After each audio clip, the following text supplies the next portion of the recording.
Good morning, Pag-ibig Team. This is Francis De La Cruz. We are reporting today, August 15, 2016. Bigyan ko lang kayo ng update dito sa Pampanga.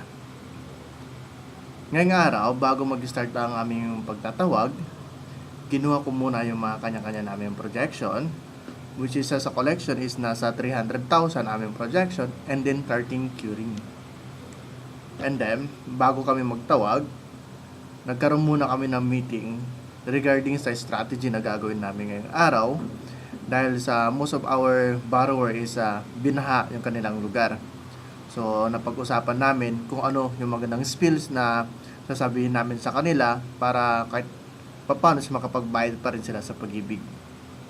And then, bago matapos ang araw na to, nagkaroon po kami ng actual na 171,147,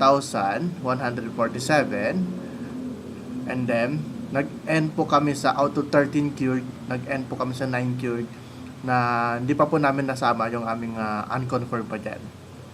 So, dumako po tayo sa ating trivia for today. Ang trivia po natin today is regarding sa talong.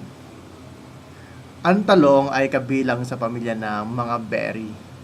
Ang pangalan nito ay hango sa kulay puti at dilaw ng itlog kaya tinawag na eggplant. So, once again, this is Francis De La Cruz reporting.